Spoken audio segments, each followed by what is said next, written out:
we had to like postpone it, and we are not clear with the dates when are we doing it next, but we are waiting for things to get normal. Yeah. And then the other one is in Mumbai, and Mumbai is another city, which is badly affected by COVID. So we are just waiting. We did one program, luckily, and we were the first one to start, globally with a program, and then UNESCO Paris writes to everyone that see in Asia they have started. What are you waiting for? You also start. That's really impressive. I remember seeing some of the photos you had also shared with us. I mean, the number of volunteers you put together was it's really quite impressive, and we hope that maybe in the coming years we can take some of the best practices from India as well. Yeah, and definitely. hopefully. Yeah, definitely, ma'am. And we are also receiving very good support from ICOMOS India. Poonam ma'am is here from ICOMOS, and we are also having some volunteers from ICOMOS India who have joined. And we are having 4 past World Heritage volunteers who are a part of our program. They have also joined to share their experiences. So they've joined in different parts of the year in 2017, 2018, 2019, 2020. Unfortunately, we did not have any volunteers. And 2021, we did one program at Patan. It's really fantastic, and of course, you can't expect anyone else but ICOMOS to be in the lead for this. And there's several. I think there's a whole list of events that ICOMOS India is doing today. It's a very impressive schedule, I think, for the day. But I mean, even if you continue to do other webinars, or we can always discuss and plan some things together. Definitely. With, of course, Elixir and ICOMOS and UNESCO, and we'd be more than happy to support however we can. Definitely, ma'am. Thank you so much for that. Thank you. Yeah, thank you, because ICOMOS is looking forward to this. We did one more event with Madish earlier for the 18th April only, and we are hoping that we can do much more. No, absolutely. Thank you for coming. Thank you so much for coming. Very much. Should we start? I think we have 5 more minutes to go, and so we can have informal discussion meanwhile. Yeah, and Devashri, if you can share the poster. Poster. Oh, yeah. And also, once you start the guests entering the thing, then you can keep the poster on the screen. Definitely. I'll just do that. And also, if you can do a quick walkthrough to everyone, because everybody, all the panel members and the participants, are here. So if we can do a quick walkthrough. We can do it right now. Yes. Yeah. Okay. Should I do it, Madish, or you know everybody? You maybe, okay. Or I introduce the ICOMOS members and then maybe. Sure. No problem. So I myself am from Rambadia, and I am the West Zone representative for ICOMOS India. I mean, basically, ICOMOS India is a part of the international, but here we work as a society, and here we are divided into zones: East, West, North, South, Central, and Northeast. Northeast is the nascent baby right now, but yes, we have that. And largely the West Zone is from Rajasthan till Goa and the Union Territories. So it's one of the largest zones, also with varied cultural things. Then we have Nigar over here. Nigar is the West Zone representative for the Young Professionals Working Group. So we have scientific committees, and then we have working groups. So this is the Young Professionals Working Group, whereby the youth again is looking at various opportunities of how they can engage with the elder generation and with the heritage and take it forward. So Nigar is the West Zone representative for the Young Professional Working Group. And then we have other 3 young professionals, Devashri, Amruta, and Nirzari. So they are all from the West Zone, but all placed at various locations. Devashri right now at present is based in Germany and doing her master's. Amruta is in Bombay or Pune. Amruta, I'm sorry, I forgot. Right now, I'm from Nashik, but at the moment I'm joining in from Indore. I was here, okay. But I'm based out of Nashik. And, so meanwhile, to update people, in the waiting, if we can add them, and then we continue the discussion. Yes, 16. Yeah. So you can start doing that. Okay, Yes. should I And start? then Nigar is from Ahmedabad. Nirjar is also from Ahmedabad, but right now based in Abu Dhabi.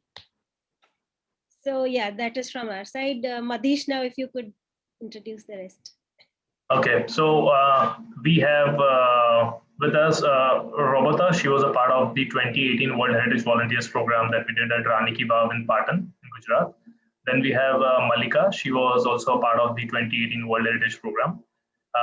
Then we have Katyayani. She was a part of the 2019 program that happened at Patan. We have Ali from Iran, who was a part of the 2019 program that happened in the historic city of Ahmedabad. Yeah. And we have Niyati from Team Elixir, and she is the project associate. She works at Elixir Foundation, and she has done a master's in heritage management. So, yeah, that's a sweet team. Yeah. Devashri, if you could put a poster on. Yeah. And this.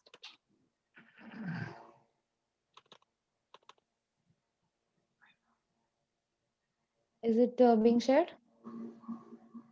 Yeah. Yes, Yep. yes, it's visible. Can we have the one that is in the landscape? Yeah, of course. Sure. Thank you. I'll stop sharing for a second.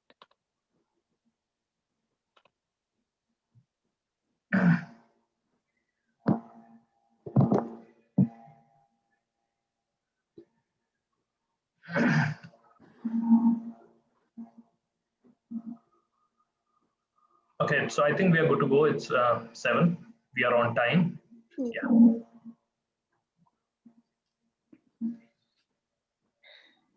Okay, I think Devashri, now you and whoever is the co-host can take care of admitting people to the site, and I think we can start. So can I invite Nigar? Yeah, I'm here. Okay, start.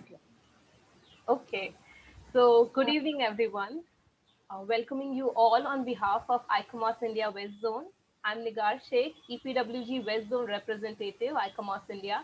I'm a civil engineer with masters in structural conservation, currently working as conservation laboratory in charge at CEPT University and as research associate at Center for Heritage Conservation, CEPT University. ICOMOS is the only global non-government organization of this kind, which is dedicated to promoting the application of theory, methodology, and scientific techniques to the conservation of architectural and archaeological heritage with an office in India. I would like to call all the enthusiasts who have joined us and who are not yet part of ICOMOS India to come and join this society. In 1982, ICOMOS established the 18th of April as the International Day of Monuments for Monuments and Sites, followed by UNESCO adoption during its 22nd General Conference. I wish everyone the greetings for the International Day for Monuments and Sites 2021. This year, the theme is Complex Past, Diverse Future. So, as a youth myself, I know that it's a very important topic and we need to take this forward with the young generation too. For youth, it is very important to engage with heritage to know the culture and human nature context. Volunteering with heritage sites is a significant step towards your orientation, and UNESCO's World Heritage Volunteer Program is an important platform. Today, the webinar is specially curated to engage with young global citizens and encourage them to work with Ahmedabad World Heritage Sites. We will start with an introduction to the speakers by Niyati Bajpai, which will be followed by introduction to the World Heritage Volunteers Initiative and World Heritage Volunteers in India by Madish Parikh. Ms. Neha will throw light on youth engagement programs at World Heritage Sites by UNESCO and the role of youth for heritage. Then the introduction to the site of Ahmedabad World Heritage City will be done by Mrs. Poonam Sambadia. This will be followed by the experience sharing by FAST World Heritage Volunteer Program participants. We will end with a pledge for safeguarding our heritage and followed by question and answer. Before starting the webinar, I would like to just give a small protocol to all the participants. In order to run this event smoothly, I request all of you to kindly turn off your videos and audio. Also, if you are having some problems with your name, you can change your name in the setting. Going ahead, I would now like to introduce Niyati Bajpai, who is trained as Heritage Manager and currently working as Project Associate at Elixir Foundation, and handing over the floor to her for proceeding. Hi, Niyati. Hello, good evening, everyone. Firstly, thank you, Nagar, for such nice introduction and warm opening remarks and enlightening us about the International Day for Monuments and Sites. Now, we would like to take the webinar forward, but before that, I would like to introduce our esteemed panel members who have joined us today for this webinar. So we have among us Mr. Madish Parikh, who is the founder of Elixir Foundation and program coordinator for UNESCO's flagship program, that is the World Heritage Volunteers, named Let's Heritage in India.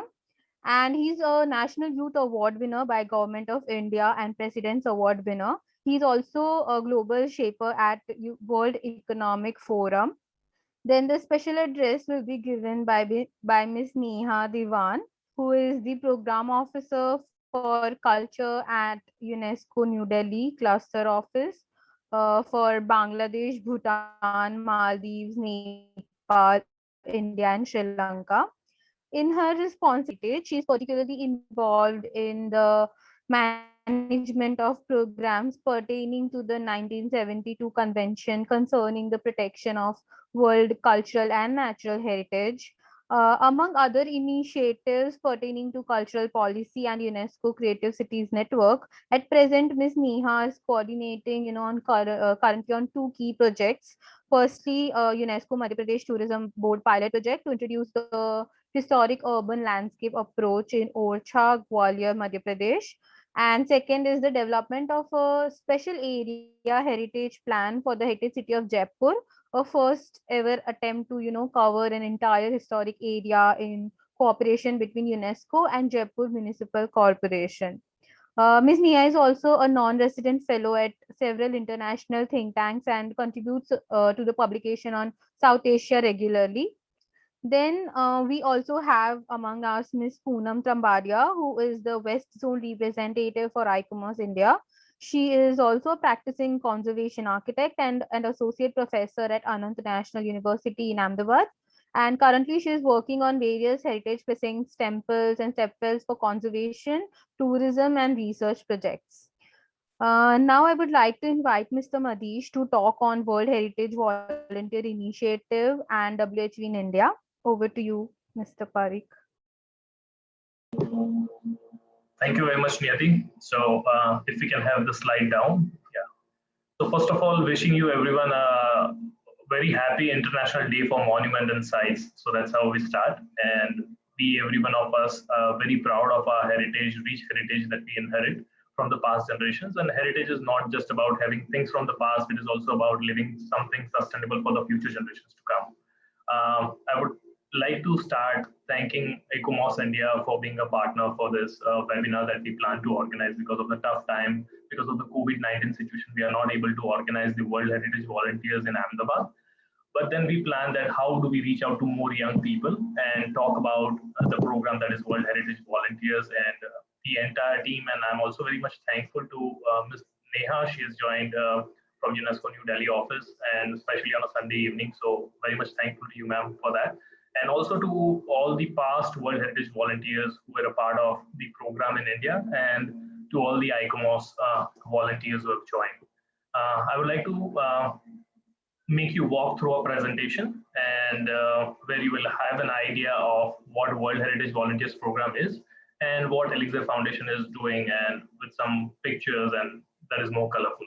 Yeah, I'll start sharing my screen. Thank you so much.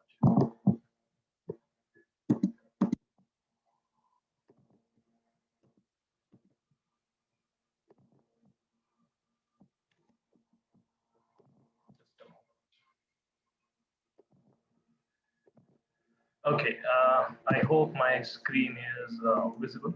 Yeah. Okay. So yeah, Niyati, can you see my screen? Okay. Fine. Yes. Yeah, perfect. So the program is Ahmedabad World Heritage Volunteers. So Ahmedabad, to brief you all, Ahmedabad is India's first World Heritage City declared by UNESCO.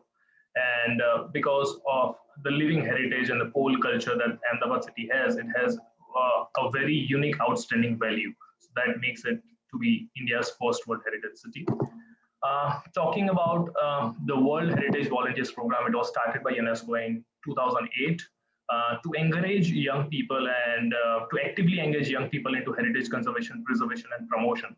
Because young people, they are the present as well as they are the future of tomorrow. So how we can build a sense of ownership in young people about the heritage sites and the rich culture that we have. So it also talks about the tangible as well as intangible heritage aspects.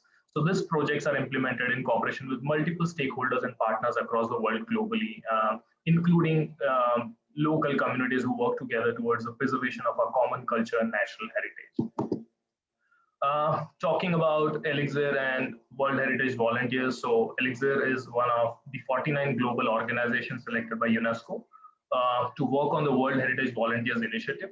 And we are working in India since 2017 with UNESCO headquarters in Paris, close support. Currently, the organization is working at 3 World Heritage sites, that is Rani Ki Vav, that is in Patan, Gujarat, the historic city of Ahmedabad that we are talking about today. And the third one is Chhatrapati Shivaji Terminus, that is in Mumbai. I'm very proud to share with you that I was also invited by the UNESCO headquarters in Paris to give a presentation about the World Heritage programs that we have done in the country. And the time in 2018, Elixir Foundation, even today is the only organization who has the experience of implementing maximum programs in a year at World Heritage sites. So we did 4 World Heritage Volunteers program in 2018 and 2019. So which was, appreciated by the UNESCO headquarters in Paris. So far, talking about what we have done is we have done 9 action camps at 4 World Heritage sites, and the young people that we address, that are aged 10 to 24 years, and we have engaged 300 plus young people at these World Heritage sites actively. And the format of this program, it is a 10-day program where these young people go to the heritage sites. They stay there, they get into research, documentation, engaging with the local community, and making the best out of it. So, so I'll talk about the key engagement strategies, what the program has. So number 1 is community involvement. So, there's a young girl, Arya Chawda, she's from Ahmedabad, and she, does beautiful artwork. So since 2018, we got in touch with her and we are promoting her at our programs. And, she also takes the opportunity to be on the stage to talk, what she's really doing. And she's also appreciated by the UNESCO New Delhi office. So that's something outstanding the girl has been doing. So we also create a platform for the community to come and showcase, their works that they are doing from the platform of UNESCO World Heritage Volunteers. So peer learning is also a very important component. This is the office of the Ahmedabad World Heritage City Trust at Ahmedabad Municipal Corporation, who is a very important and a potential partner for the organization and for the UNESCO. So we have Mr. Ashish Trambadia, who is just, that's a peer learning process that is happening at their office. And, so that's really important. We make sure that, when the volunteers are here, when the young people are here, they make the best out of this opportunity, and they are engaged into hands-on activities, and which they really love to do. And they also carry, great learning experiences during the program. And during the entire program, we make sure that we have a diversity of the participating delegates. We have a mix of international, national. Also, we try to do the gender balance. We try to do the gender equality concept in reality. So they actually feel the heritage, right? And this is one of the picture where the delegates are at the site conservation activity, what was happening under the supervision of the Ahmedabad Municipal Corporation officials. Also the first day of the program looks like it is always about team building activities, because we have young people coming from different parts of the world. They come to one place. So I think we believe that the first day should be more of knowing each other, respecting the cultures, diversity, and knowing each other. So that's how it goes through. And then the program also has a lot of activities where we take them to the parts of the city where they explore the city at the free will and interact with the local community. Then we take them through the heritage walks, which is the heart of the heritage. Like you walk and explore the city with your time that you have, and also we make sure that we do maximum engagement with the local community during this heritage walks, because probably these young people will come and go, but the real stakeholders who have to protect and conserve these pieces of heritage is the local community. So we try to create a sense of awareness and ownership in this local community. Then, while the program ends, before the ending of the program, all these delegates, they do proper research of the city, they meet the local communities, gather content, and, every delegate make sure that they have very good presentation at the end, before they leave for the program. And, we compile all these presentations and generate a report that we submit to UNESCO Archaeological Survey of India. We also make sure that we meet with the local civic authorities. This is the municipal commissioner of the Ahmedabad Municipal Corporation. So we make sure that we are also in touch with the local civic authorities, because they should also be aware of what initiatives are taken in the city and the community for heritage conservation and preservation.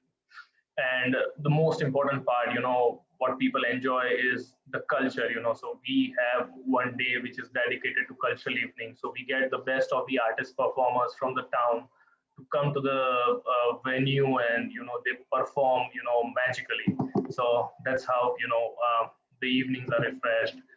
And then we also have one very important element in our programs, that is promotion of heritage through visual arts.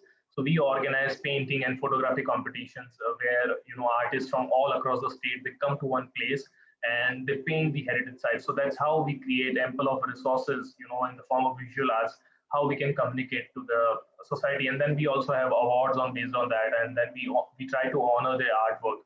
So not only just the seniors, but we also try to get the juniors into this. And we also have so many kids participating in the program. So this picture is of one of the kids who participated in the 2018 program in the World Heritage Volunteers Painting Competition. So that's how. So let's heritage. So that was the presentation from my end.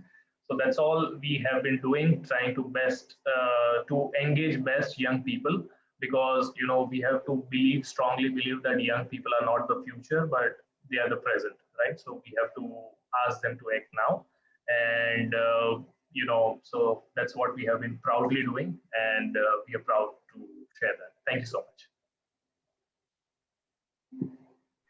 Thank you, Mr. Madish, for informing us about the interesting insights about the initiative of World Heritage Volunteer Program. Now I would like to request Ms. Neha Diwan for conferring the special address. Over to you, ma'am. Thank you very much, Niyati. And I think after Madish's presentation, it would be quite an act to follow. But I think he's really illuminated for us the value of youth initiatives, and illustrated very well through his presentation the power of youth in heritage conservation. And I have to start by thanking, of course, Madish Parekh, the Elixir Foundation, ICOMOS India, and especially, I think, my fellow speakers, some of whom are also volunteers from past initiatives, and members of the audience, of whom I'm sure are many young volunteers who would be interested in several of our initiatives, because it is a great honor for me to be delivering this address, especially today. As all of us know, it is the International Day of Monuments and Sites, which was proclaimed, I think, as it was mentioned at the beginning, in 1982 by ICOMOS, and soon after adopted by UNESCO in its 22nd General Conference in 1983.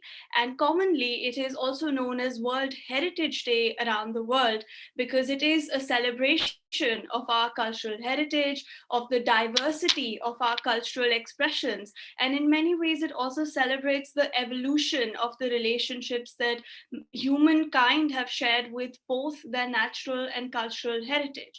But it's not only that, it is also an opportunity to revisit annually our commitment to the identification, preservation, presentation, and of course, conservation of our world natural and cultural heritage. And this is an opportunity, again, like it is one this year, to look at what the community can do, how can the community take stake and ownership of their natural and world cultural heritage. And I think, especially in the last year, since the onset of the COVID-19 pandemic, all of us have been affected either through great personal loss or through economic loss or through many other ways by the COVID-19 pandemic. But all of us here also know that the arts and culture sector has been greatly affected. I think very early in 2020, there was an impact assessment conducted by UNESCO, which found, excuse me, sorry, which found that almost all of World Heritage sites located across 167 countries had to be either totally or partially closed down. It was also found that over 90% of 95,000 museums in the world were affected by lockdowns, restrictions, and closures of the COVID-19 pandemic. But even worryingly, it was a statistic, I think, by the International Council of Museums, which found that 1 in 10 of these museums may never reopen. I think even coming closer to home, all of us can also feel the impact on World Heritage Volunteers programs, including the one in Ahmedabad.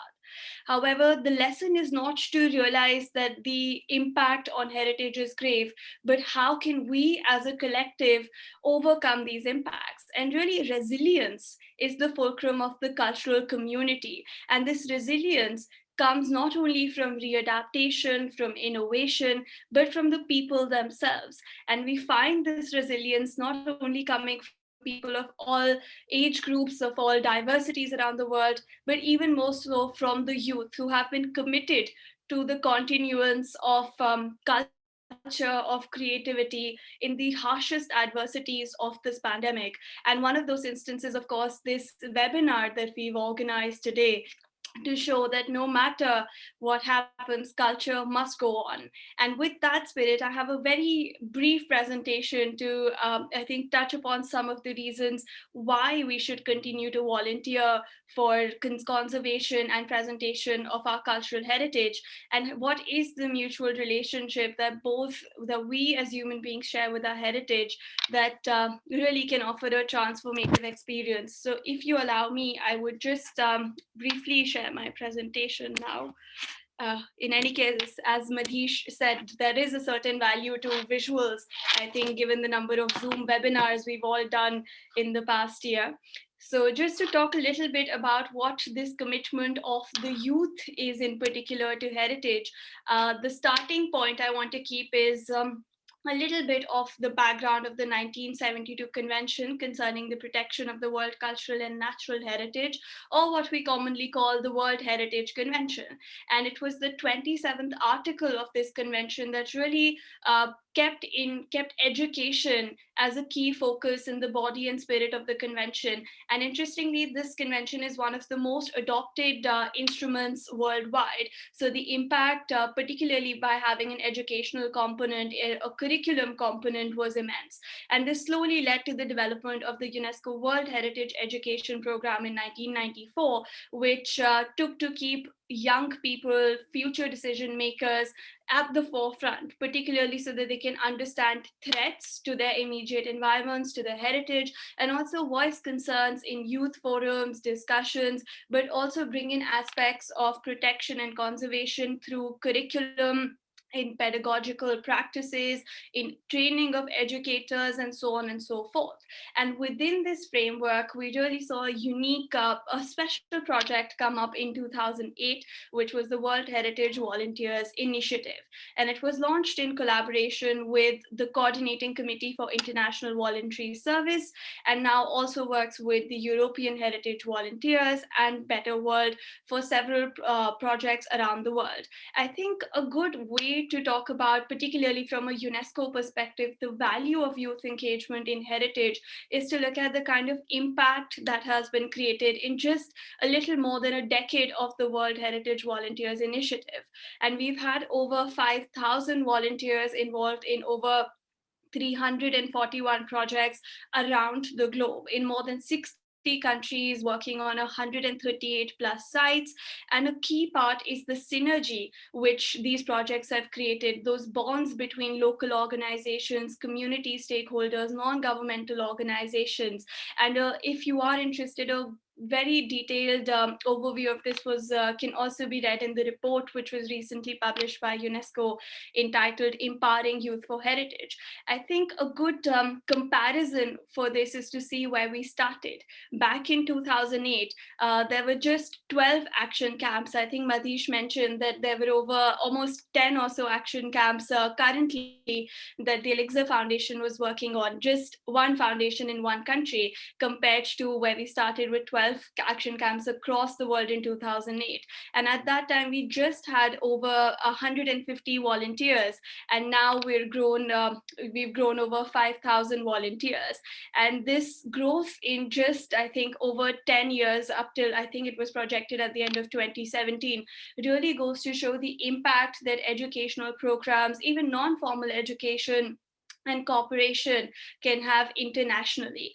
And the focus really comes from the strategic objectives of the convention, the 1972 World Heritage Convention. There were 5 strategic objectives that we measure the convention against. The first is credibility, second, conservation, capacity building, communication, and the 5th element, which was added a bit later in 2007, was communities.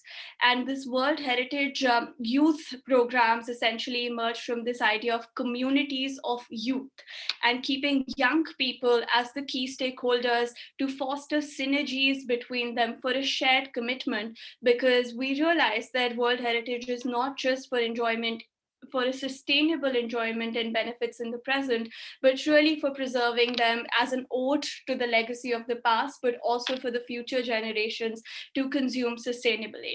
It also looks to mobilize and initiate the involvement of young people, youth organizations in World Heritage promotion, protection, and not just about raising awareness, knowing and appreciating World Heritage, but also to have a more hands-on experience, learn skills and techniques from a young age, and see whether potentially they may even wish to become experts in heritage conservation, in archaeological skills, so much more.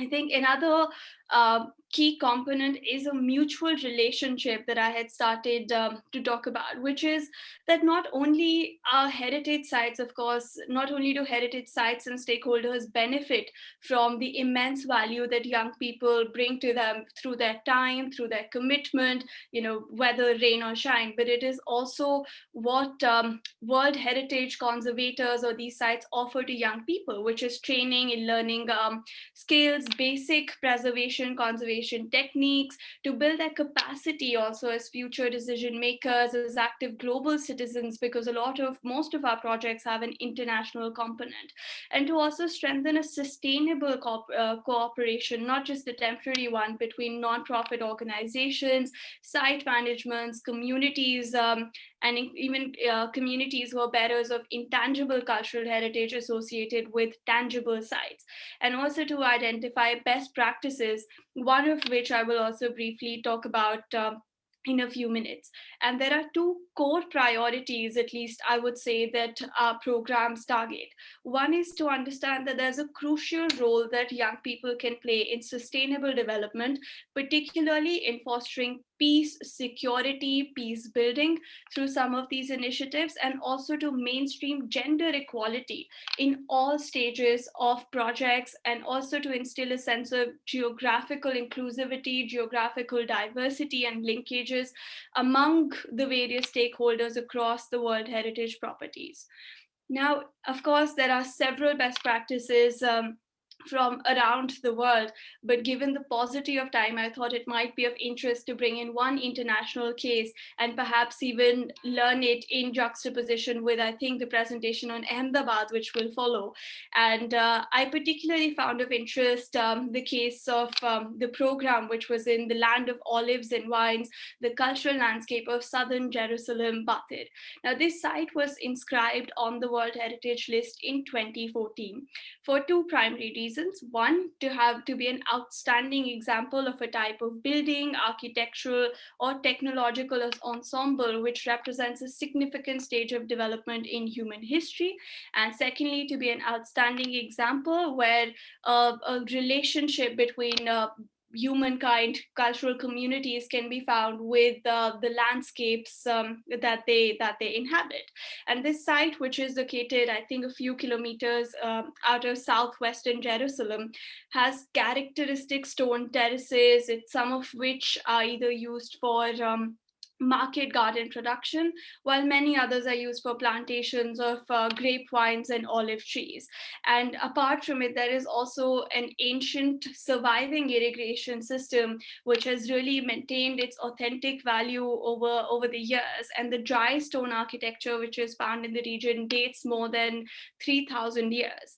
And interestingly, there were many things that the World Heritage Program, which was, I think, initiated in mid I think 2013, 14 or so, had a number of fruitful engagements. One, of course, was there's a series of cultural programs, awareness raising initiatives to appreciate the historical value of the site, again, in line with the World Heritage Convention and the educational programs, with also the assistance of engineers, archaeologists, senior conservators, and with their supervision, there was also hands-on cleaning and rehabilitation of pathways of the historic water canal system, which gives the site its outstanding universal value.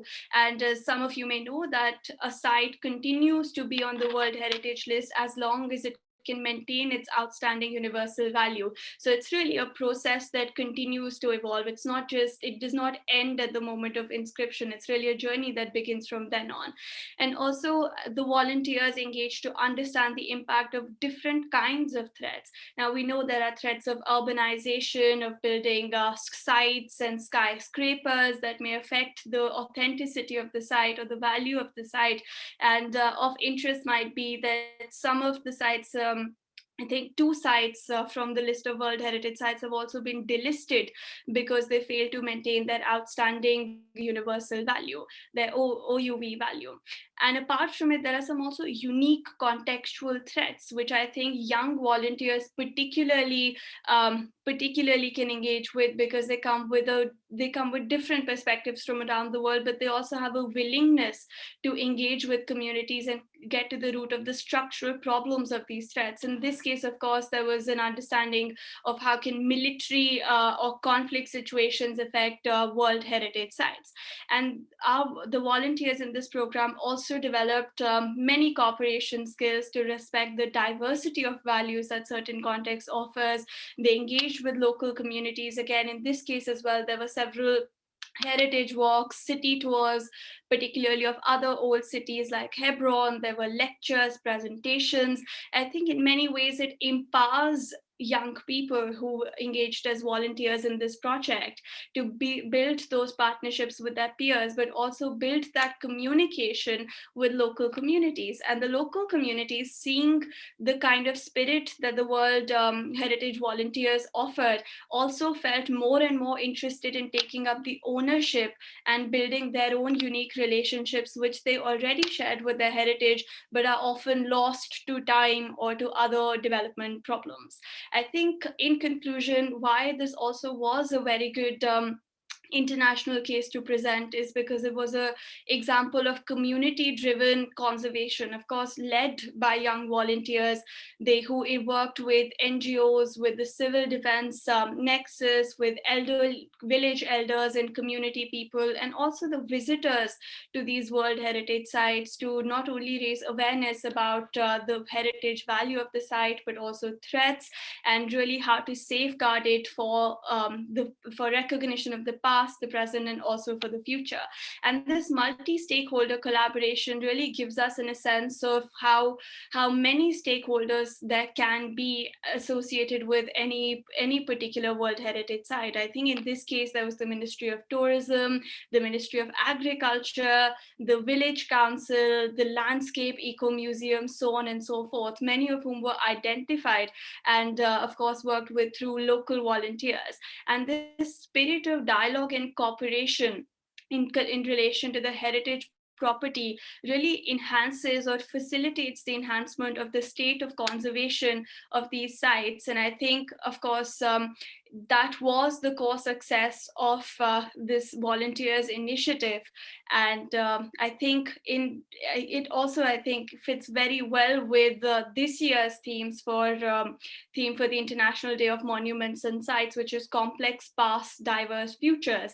I think in many ways it signifies the value of engagement and young people in the front running as mediators, as conservators, and the different roles they can play in the presentation and conservation of their heritage. So I think I will stop there, and I hope it's not too much information to consume, but I do hope that in many ways it inspires everyone present here to engage more with ICOMOS, with Elixir, and of course with UNESCO and its World Heritage Volunteers Initiative. Thank you once again for inviting me today, and it's an absolute pleasure. Looking forward to the rest of the program. Thank you.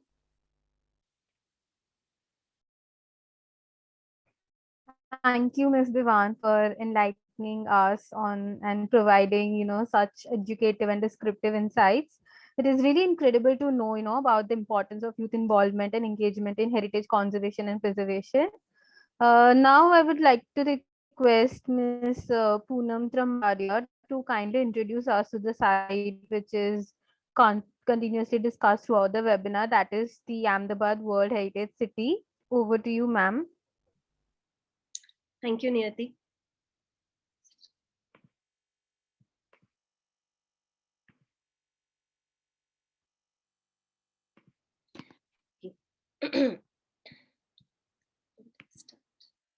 Okay, once again, warm welcome and wishes of the International Day of Monuments and Sites from Ahmedabad.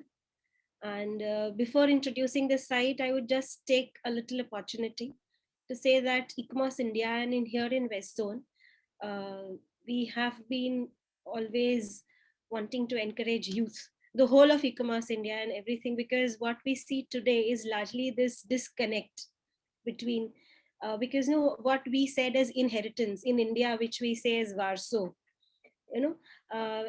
the people who made this heritage, or people who made these monuments, or people who lived there, and the coming youth have very different aspirations.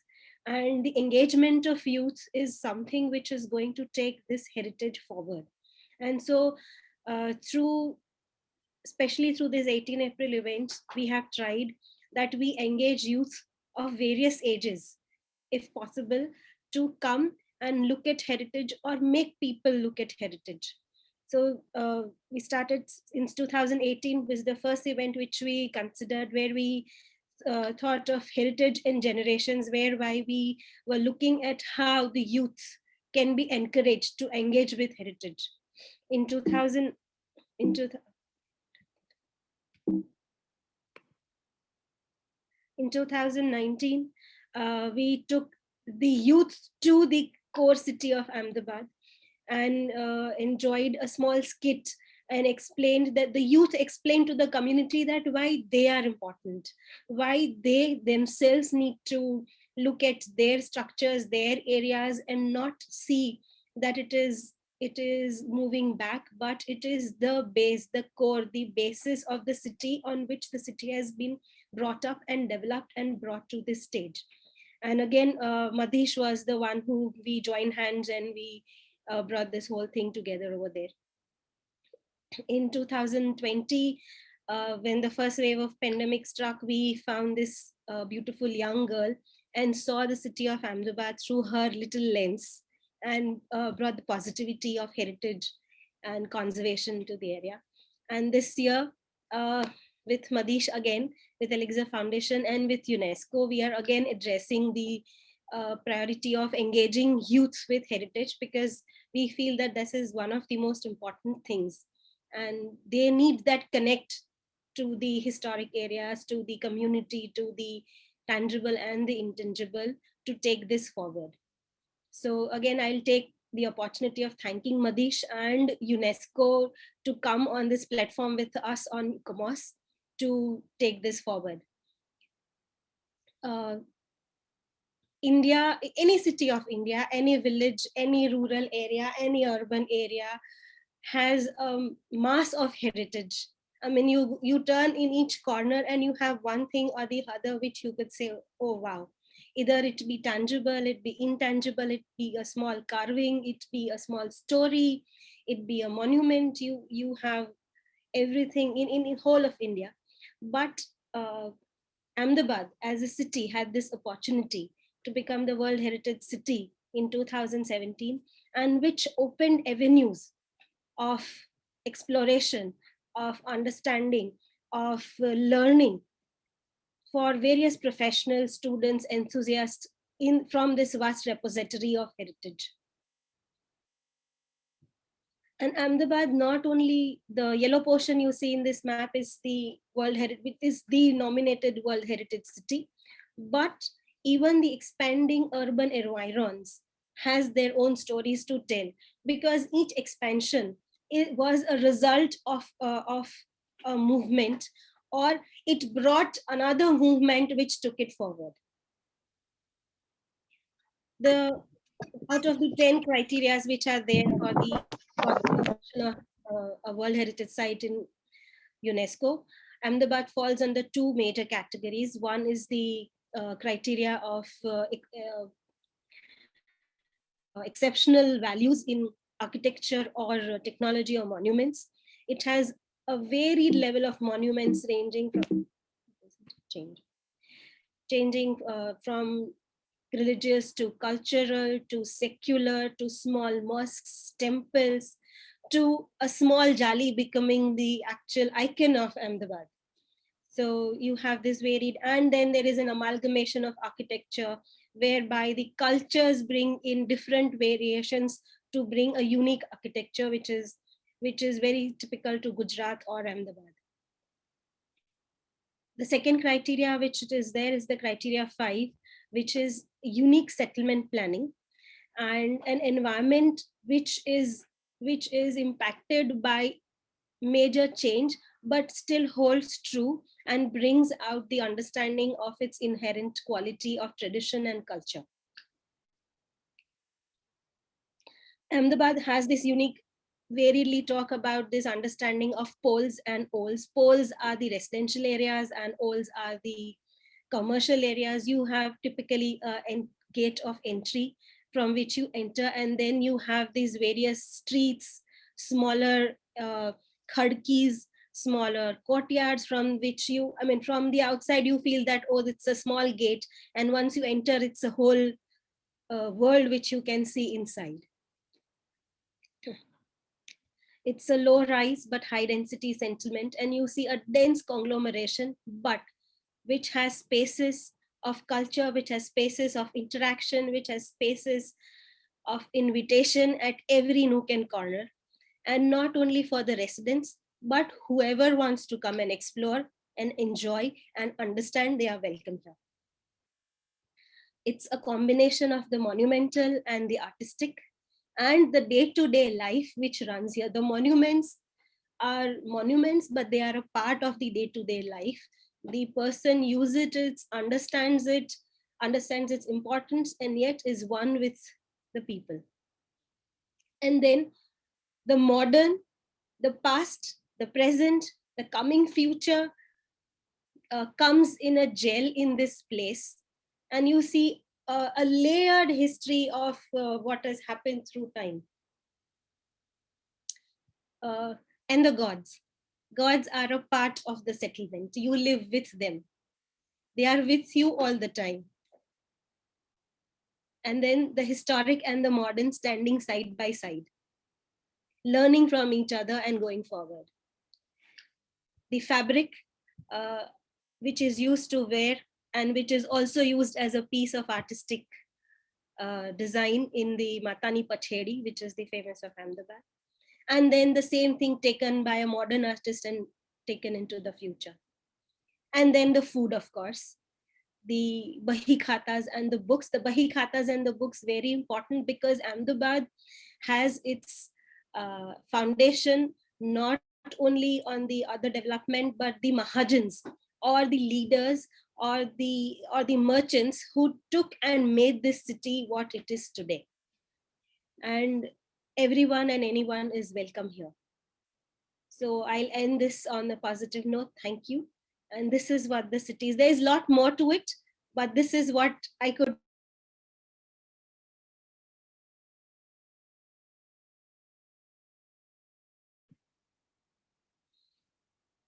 Sorry, thank you.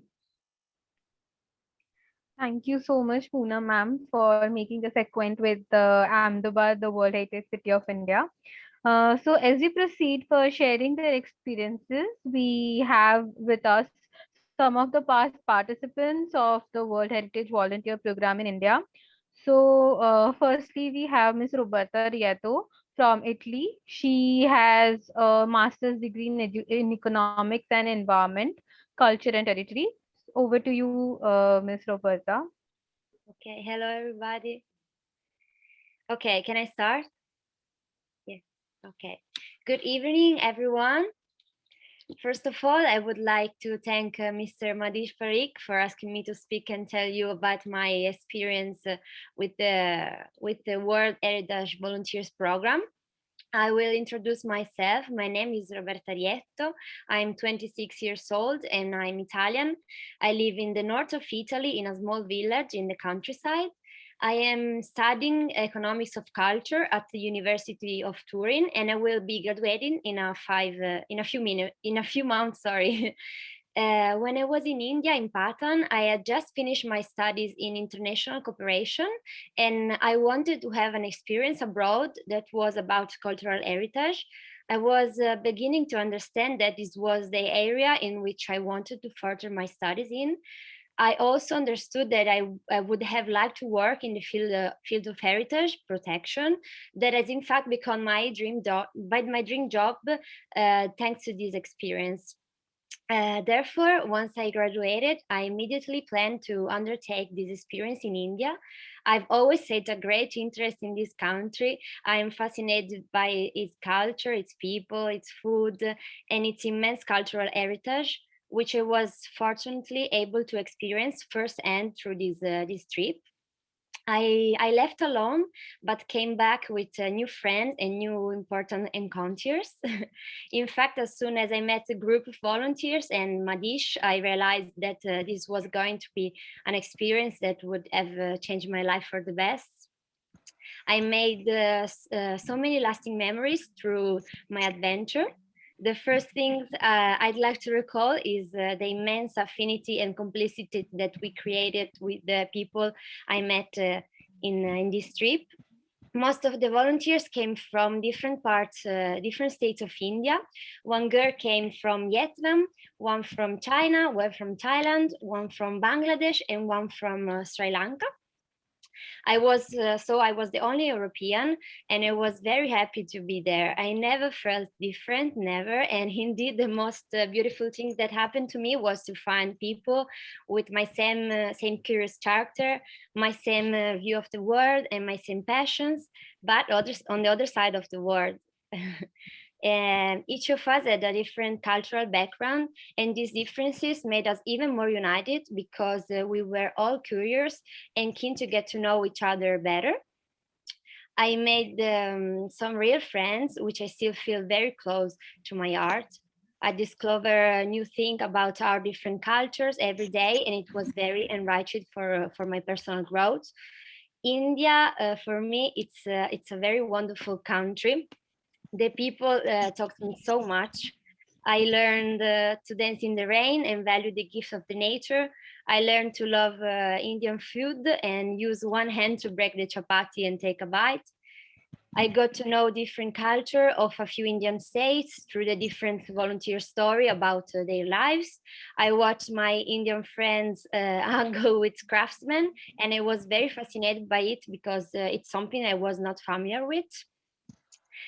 Together with the volunteers, we removed the waste that had been accumulated in a cultural asset, and it was very exciting to see how such a small gesture could make such a big difference. I learned to drink chai, drink chai at all hours. I learned to understand other through broken English, through gesture, through facial expression, because sometimes looks and acts are worth 1,000 words. I observed artisans working with passion in the streets of Patan and the nearby villages. I saw wonderful temples and met artists who designed the temple of Rani Ki Vav and made some incredible, beautiful piece of art. I think that being a UNESCO World Heritage volunteer is a marvelous experience that is able to create deep connection between people through the understanding of their different cultures. I'm very happy to have this opportunity, and I will never forget it, of course. I would like to conclude by recalling the preamble of Constitution of UNESCO, which says that since wars begin in the mind of man, it's in the mind of man that the defenses of peace must be constructed. The purpose of the UNESCO is to contribute to peace and security by promoting collaboration among nations through education, science, and culture in order to further universal respect for justice, for the rule of law, and for the human rights and fundamental freedom, which are affirmed for the people of the world without distinction of race, sex, language, or religion. And that's exactly what I learned during my time in India. I truly hope that so many young people from all over the world will be able to participate in this program because it allows all of them to meet people from different backgrounds and different countries, enriching them by beyond belief. And lastly, I would truly love to see, especially after such a difficult period caused by the pandemic, different people and different culture being able to share their diversity and being able to finally hug one another and make lasting memories like I did. So really, thank you so much. Thank you, Roberta. Hearing your experiences was really enjoyable for us. Thank you for sharing. Thank you. Now I would like to welcome Miss Malika Pandey from India. She has a master's degree in political science from Delhi University. Over to you, Malika. Hi, good evening, everybody. This is Malika Pandey, and I was a participant in WHV program in 2018. But before I begin, I want to thank Madhesh sir for this wonderful opportunity and to all the speakers before me for their astute insights on heritage conservation. I think Miss Neha Dhawan has covered everything, Miss Neha Diwan, I'm sorry, has covered everything related to Heritage Volunteer Program. And Roberta, again, she was my partner in the WHP program, and she spoke a lot briefly about what we did. But just to add that personal touch and to share my personal journey in Patan about Patan, it's like for us millennials and Gen Z, a program like WHV helps us nourish this sense of belongingness and enables this art of appreciation for our civilizational treasures, cultural heritage, and timeless architecture, to be honest. And second thing which happened with us was this diverse community that came from all over the world and all states of India coming together, different people for 10 days, but with a common statement. We had a common mission statement. Yes, we were curious, like Roberta said, but we also had this curiosity about heritage. We wanted to explore more on that terrain, which we never had treaded before. And these 10 days, it's very difficult to sum up how, we had this great time interacting with the local community, tasting the local food, dancing in the rain, like Roberta said, participating in different activities. The fun part was when we went to all these government schools, interacted with all these students, taught them about heritage, cleaning these sites. I think these are wonderful memories that we all will carry even forward. And today also we share this sense of camaraderie till now, which is very unusual because again, we were all binded by this WHV program that we had. And the last thing, the concluding thing, I won't take much time, is that we realize how India is woven into this rich tapestry of art and culture. And personally, coming out of those NCRT books of history where we learned everything, here we were practically examining and experimenting to love our heritage. So WHV actually taught me how to love our heritage and be proud of our roots. Thank you. Thank you, Malika. Thank you for sharing your experience and appreciating the initiative.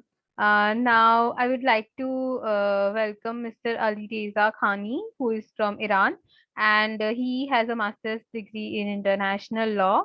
Over to you, Ali Reza. Good evening and good afternoon to everyone all around the world. Because right now we have companies from Europe, East India, West India. First of all, I want to take the opportunity to thank Mr. Madish Parikh for the great thing he has done and is still doing great. Also, Elixir Foundation and also IDMS India. There are less left for me to explain, as Ms. Dewan completely covered the whole thing about cultural heritage, both tangible and intangible.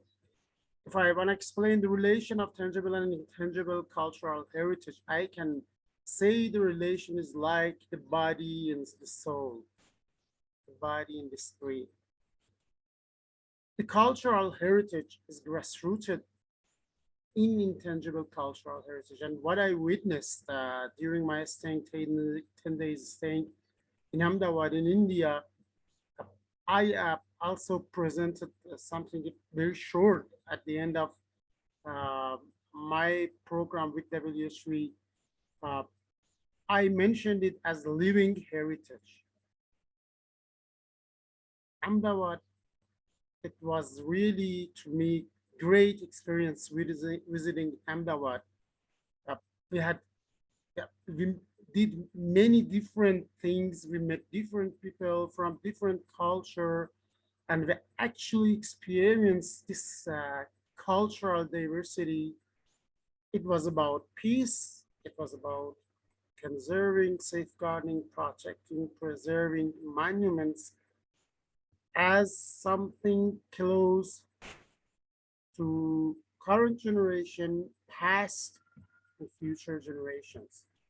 Also, we were invited to, we were explained that the time we visited Ahmedabad, it was the wedding season. We were invited to a wedding ceremony. It was an unexplainable opportunity for us, and I cannot explain by words the experience I had there, the diversity of the foods, clothing, and it was really adorable to me.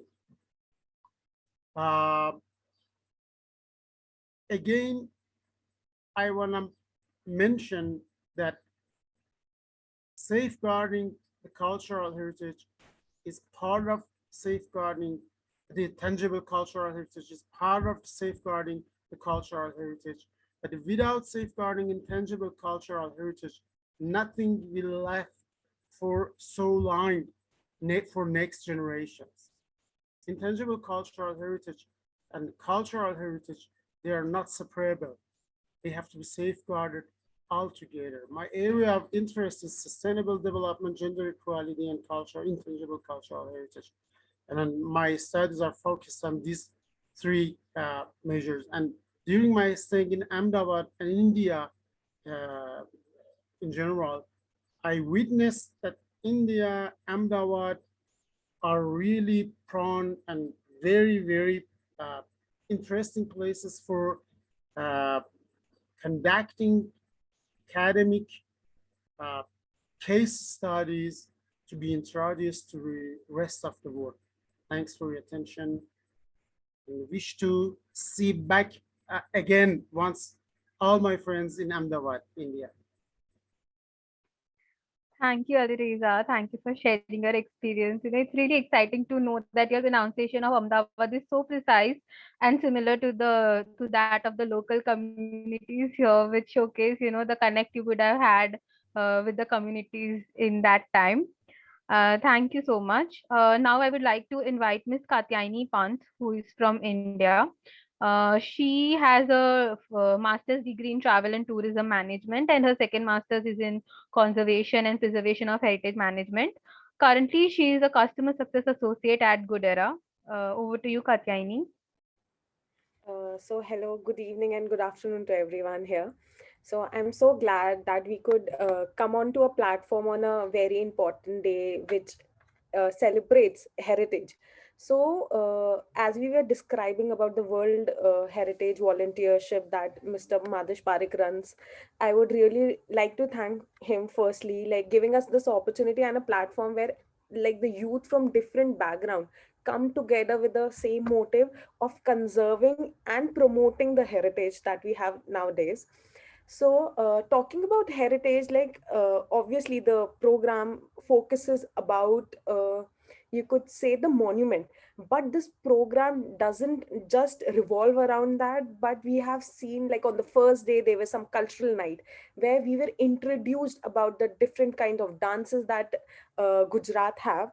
And with the following days we understood like you could say the food, the textile that Gujarat owns.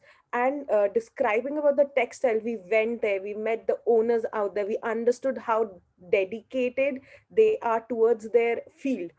And obviously working towards the heritage site that we have in Patan, that was Rani Ki Vav, we like the team made us realize how important our heritage site are nowadays, and how we could work towards it in a very simple and minor steps. Like it wasn't something which was we were using very scientific tools or something like that, but we were actually helping in cleaning also, and understanding how the heritage like have an impact on a current day life.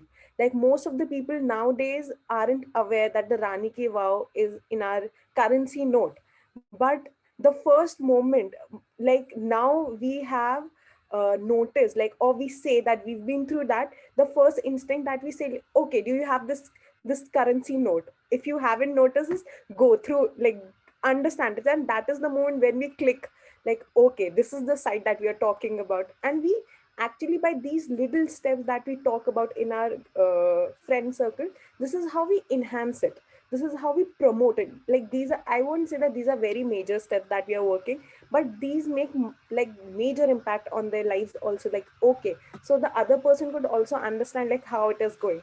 So I would say like the experience of 10 days where we were introduced to many aspects which wasn't just for the heritage side, was a remarkable place. And plus bonding over different nationalities, students, and also like student of my age, understanding their perspective about heritage, because everyone doesn't come from the same background. Few were from liberal arts, few were from architecture. So understanding their perspective about the heritage was very enhancing, I would say. And it was very helpful for us to understand also. So thank you, Madhus sir, for bringing us this on this platform. And even after the camp which was done, we are still in contact. We still have a one-to-one basis conversation. So this is how a 10 days program that was run just to initiate awareness about the heritage site we own right now has created such a huge impact. So I was a part for 2019 camp, but till date we are having a word. Till date we are working together on different aspects and promoting heritage, I would say. I do belong from a heritage background, so that is my forte. But making aware about it to everyone was something for the inside of my conservator came came alive. So thank you so much.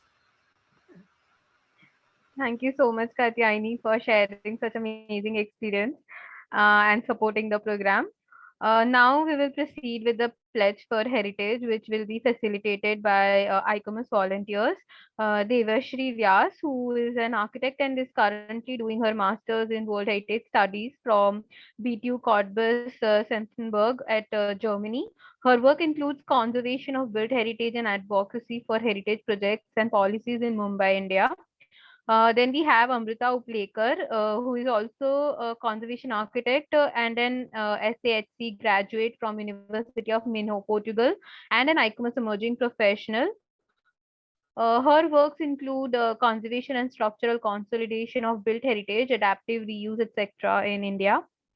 Then we have Nirzari Pujara, who is a conservation and an ICOMOS emerging professional with 3+ years of experience in urban conservation, adaptive reuse, conservation management plans, cultural research, etc., including the documentation of the pole houses in Ahmedabad, UNESCO World Heritage City.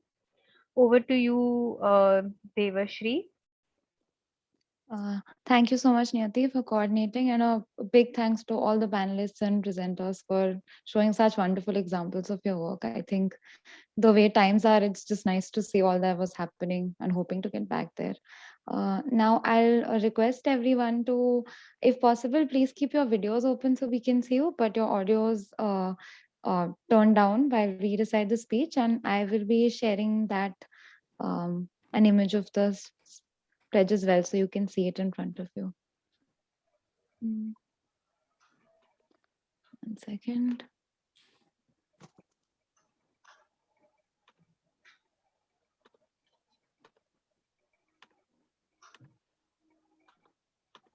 Yeah, is the pledge visible to everyone?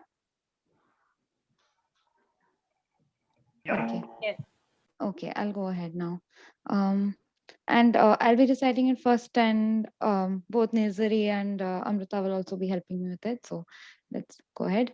I. Just a little intervention. Yeah. I would request everyone to please put their hands on their hearts. Oh yeah, sorry. And we also have the pleasure of having the president of ICOMOS India with us. He has just joined, Mr. Naveen Piplani. So thank you. Yes, Devashri, sorry for Okay. No, thank you. Thank you. I'll go ahead now. I. As a responsible individual. As a responsible individual. Pledge that. Pledge that. I am committed. I'm committed. Towards conserving. Towards conserving. And preserving. Our rich heritage. Culture and values. I assure. To keep the heritage sites.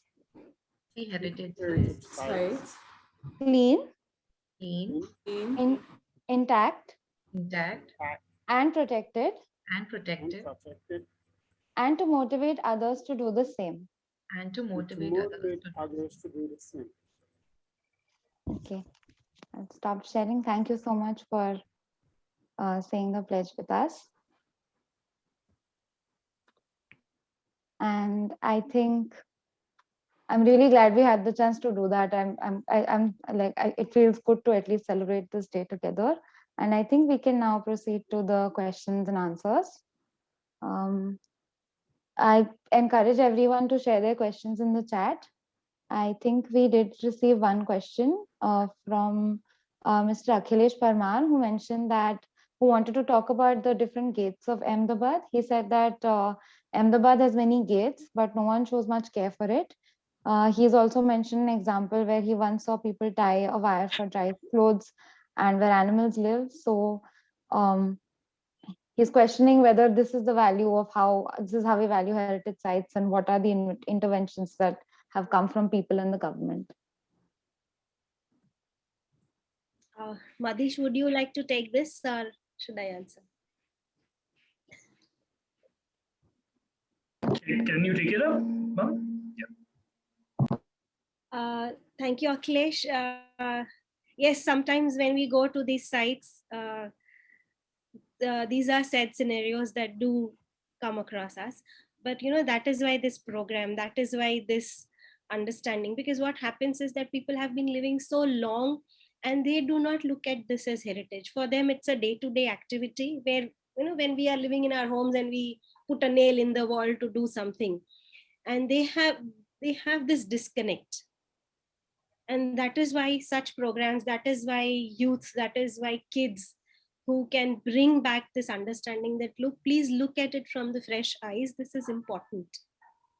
This is not something that should be brought down or neglected or just there as a wall to be put a nail into. Please look at it with different eyes, please look at it with fresh eyes and see.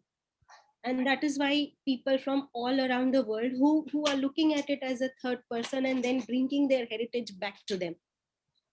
So yes, that is a scenario. And there are measures, there are community consultations which NGOs like Madish are doing. Lot of people, students and colleges are doing. Even the municipal corporation from their side is also doing. So yes, there are measures which have started, but it's not going to change in a day. It's a slow process, but hoping that with such volunteers, with such programs, piece by piece, we can bring it back again.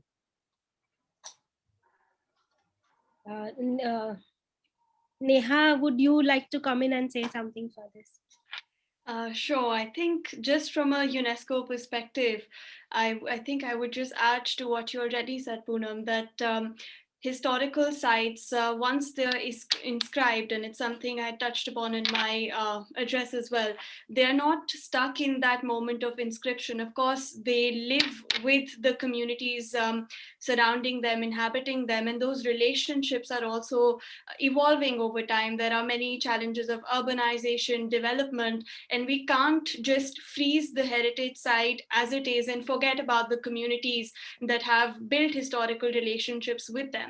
I think that's why, as Poonam also said, there are volunteer programs, there are youth programs, stakeholder engagement to identify the different stakeholders, actors who have relationships with these historical places, and see what's the best outcome to conserve the site, but also to continue a sustainable urban development planning, urban regeneration alongside the preservation of the site itself. I think one of the projects I had mentioned was the development of a special area heritage plan for Jaipur, which we're presently working on. And we see that there are several efforts which are being undertaken at a community level and an NGO level in Ahmedabad.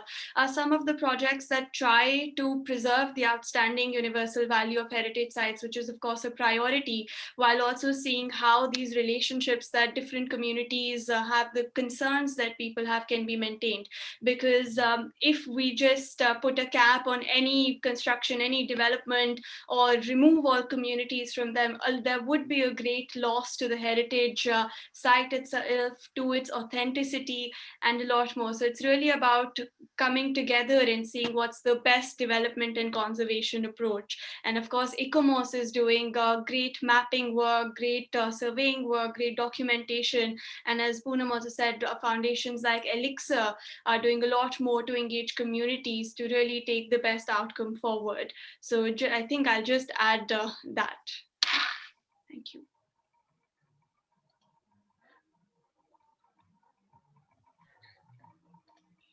Anybody else who would like to ask anything or know more about anything?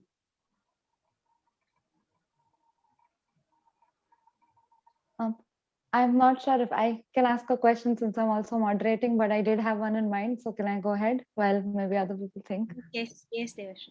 So I was thinking about some of the ways that there have been, how we can actually overcome the gap we feel in terms of practice in academia. I feel like it's a question which is often discussed because all the programs that you all have undertaken are so amazing, but especially if going from academia and then work and then again academia, there feels like the strong gap.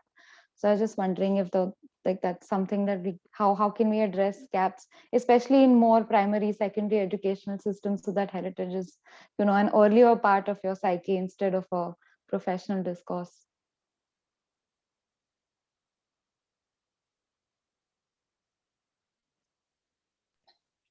Neha, Madish, any of you please would like to take this question? So, one thing I realized, when I was a student in my college that, I think being in the college and campus, I think that's a very good time to explore as much as you can, because once you graduate, you have, you get into your, typical framework of your life, and you cannot explore much because then you have a set of responsibilities, whether it's earning or settling down.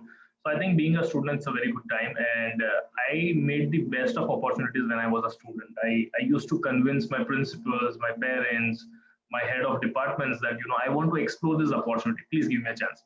So that's how I used to take leaves, but also at the same time I ensured academia is also must. So we have to balance between things, and that's how we should be taking forward. So that's my personal experience. What I have been doing when I was a student, and that's how when I was a student I started this organization. So Elixir was started when I was a student. So that's how we should keep exploring. Yeah, thank you. I think I'll just add a very short comment to what Madhish said. I think, of course, there is no certain set frame that you can just take to every context, and I think it's a very important question because we have a lot of academic knowledge, we have a lot of theories and practices, many techniques that can be employed, but really when it comes to localizing all of these, to contextualizing them, that's where the practicality becomes very important. And as I had said, the communities element of the 5 strategic objectives of the 1972 convention came a little bit later in 2007. But along with communication and capacity building, it really reinforced this idea that heritage is shared by all people. It's not just something for experts and senior conservators or architects. It's really an effort driven, a concerted effort driven between different stakeholders of the community who help us transform some of these best practices from around the world and really localize them based on different contexts and needs of that context for best conservation. So I think I'll just stop there. And of course, we also hope at UNESCO that many young volunteers would continue to contribute to these efforts around the world. And international partnerships, I think, are one of the best ways to really understand the right methods and techniques and learn from each other and really be resilient, which should be, I think, the theme of the coming years, given everything that we've gone through in the last one. But thanks very much. Poonam, could I also add? Yes, Naveen, actually I was going to ask you that, could you please? I'm doing this over phone, so it may look strange. I have never done this over phone, but this is a good question. And whenever I'm faced with such difficult questions, I close my eyes and I think of two people who I have interacted very closely with. One is late Sir Bernard Fielden. I'm sure you know about it. And the other one is Yuka Yokiletto. And I think, I'm not saying who would have said what, but there are two things that both of them or either one of them would have said. One, the gap is good. It gives you, the chance to explore, the area to explore in both these domains with the exception, with a difference. So theory or theoretical domain, theoretical realm is rather exploratory. It's a dreamy.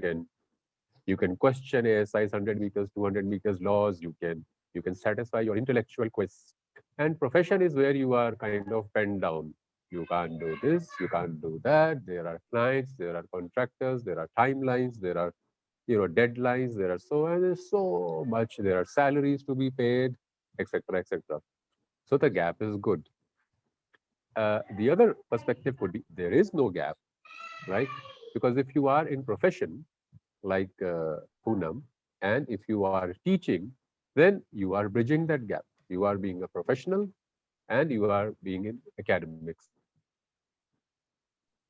And at the same time, if you are in academics and you are doing consultancy work, doing research, doing time projects again, so you could be one domain, but be working in the other domain. So that's exciting again. You could bring the gap.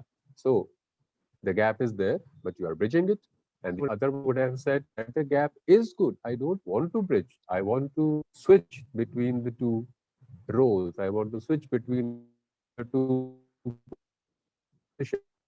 because the kind of satisfaction, kind of line, you can feel in the two, they give you a different kind of high. They give you a different kind of purpose. They give you a different kind of meaning. They give you different opportunities. So that would be my take. It's both the fields are quite exciting in their own sense, and it's just the way you look at it, really. And I must also add that it was so nice to take the pledge with you. I have not done this earlier. So thank you so much that I just joined in time. I've been attending other events, but I think I was just in time to be able to be with you and take the pledge. So thank you so much for that. Thank you, Poonam. Thank you, Naveen. I mean, it was really nice that we could have you. I know the series of e-commerce events in India, and you have been back to back in every event. So thank you. I'll again introduce Naveen Piplani is the e-commerce India president. And so it was very, I mean, you joined in a very appropriate moment when we were taking the pledge. So thank you. Yes, back to you, Devashri and Niyati. Yeah, we've received actually a couple of questions in the chat. One popular question seems to be, how can we join as heritage volunteers? And then there's another question, but we can talk about this first. Okay, so I can answer on that. So if you go to the UNESCO global website in the World Heritage Volunteer section, you will get the list of the 55 action camps that are happening globally. So you can choose to volunteer at any of these locations. So you get the contact of the program coordinator of that particular action camp. You have the email address, you can write an email to them, and then they have their own selection process, which you need to go through. So that's how you get into the program.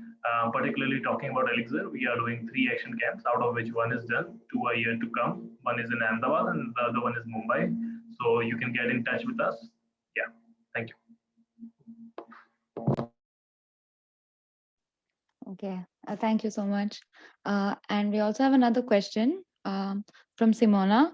While engaging with the local communities, how the program contributes to the conservation and revitalization of the intangible cultural knowledge in terms of creating new opportunities for sustainable social enterprises.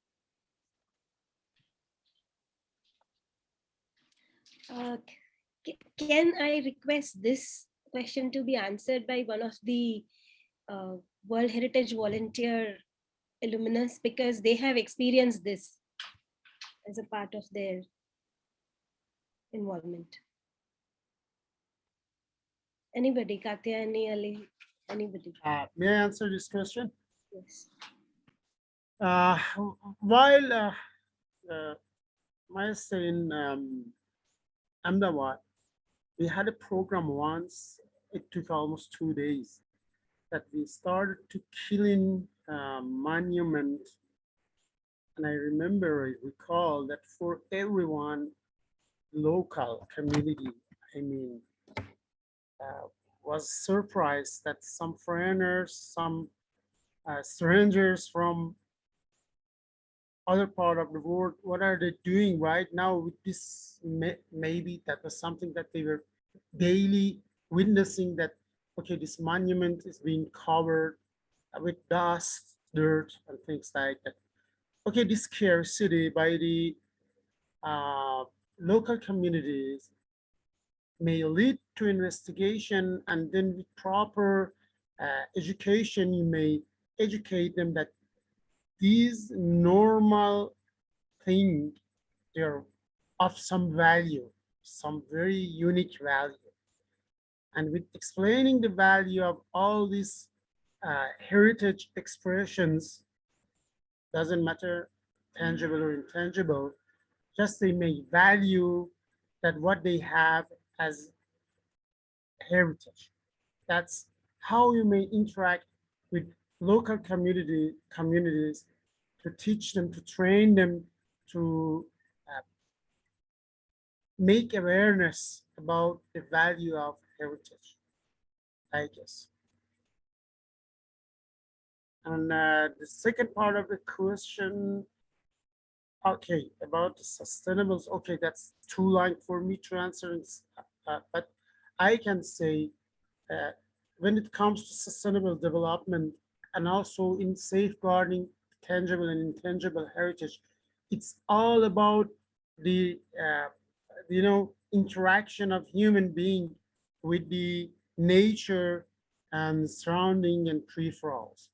So if you train, the youth, especially the youth, present generation, then the sustainability may take place in this context. That's my answer. Neha, something you would like to add to this? Sure. I think even at UNESCO, I think we closely look at intangible cultural heritage and tangible cultural heritage as really two sides of the same coin. They inform a shared ecosystem of heritage. I think most of our projects also realize that the ownership of conserving, identifying, protecting tangible heritage comes from the communities who inhabit them. And in several cases, these communities either have contributed over the years to really enhance the authenticity of these sites, to add value to these sites. But in many ways, I think, for example, if you look at the Taj Mahal, which is, of course, one of the most well-known World Heritage Sites in the world, there are local communities living in the surrounding areas, which is dotted with smaller heritage sites, which, of course, don't really come to the limelight as such. But in many of our projects, we look at how can we improve the livelihoods, and not just temporarily, but more sustainably increase the livelihoods of these local communities surrounding World Heritage Sites.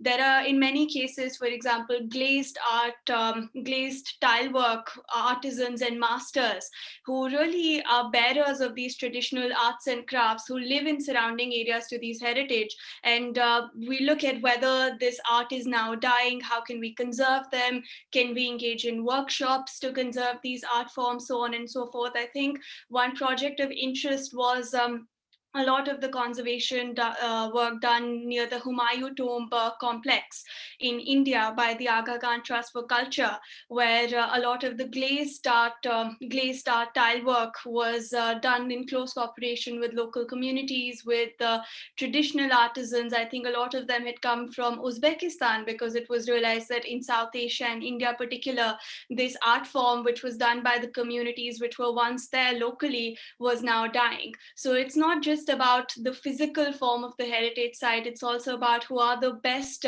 beneficiaries or the best stakeholders to conserve them.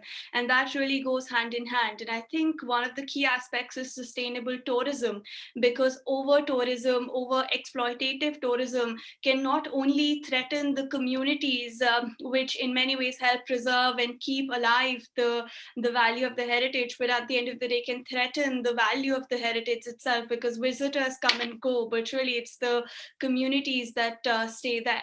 And even at UNESCO, there are many projects which we are undertaking, which map cultural hubs and crafts hubs around heritage sites, to see whether we can link many heritage walks, not just through monuments and sites, but also involve local stakeholders, as from anything from tour guides to sharing their traditional knowledge and crafts. So just to give you a very short snippet into really a world of efforts that exist out there.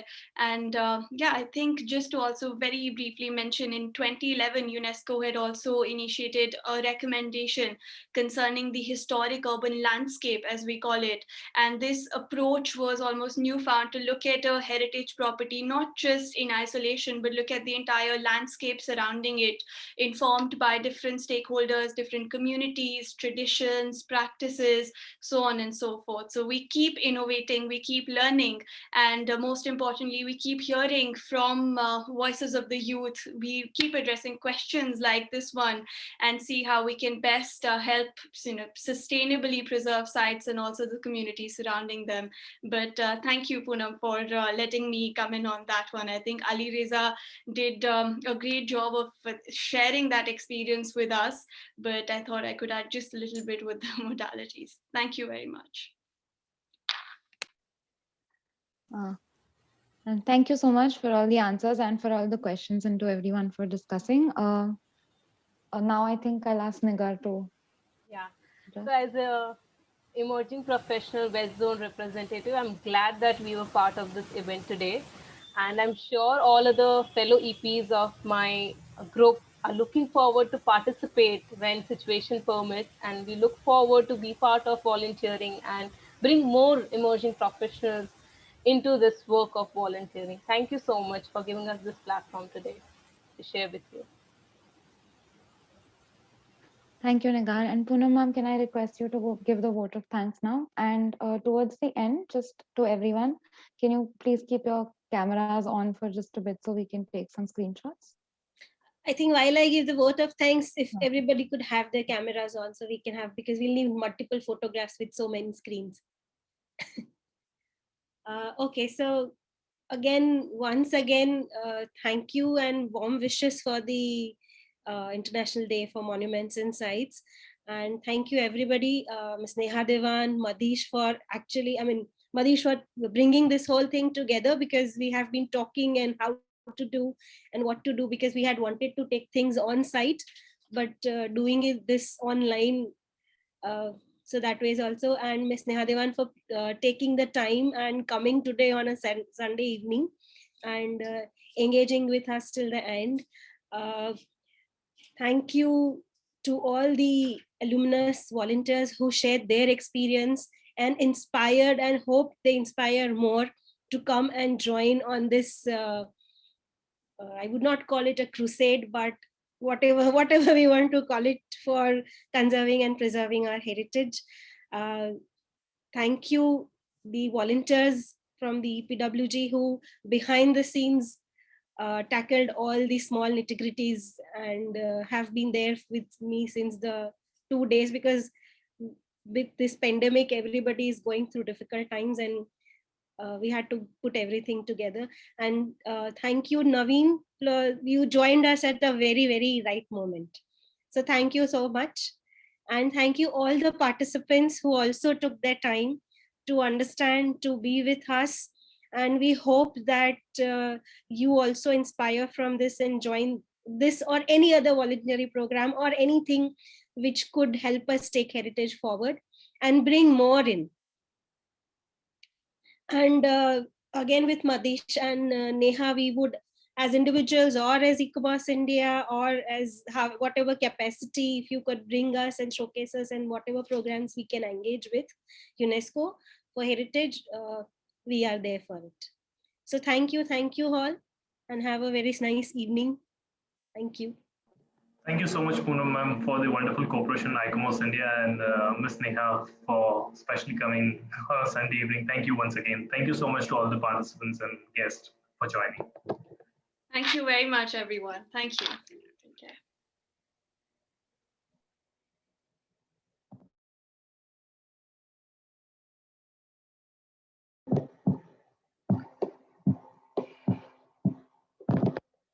I think it was a great webinar. Poonam ma'am, thank you so much and congratulations, and especially thanks to the entire team of ICMOS volunteers who have joined. Yeah. No, but I think it went well. Yes. Yeah. End moment pullings and pushings they were doing. No, it was actually good. We joined like half an hour before, so we actually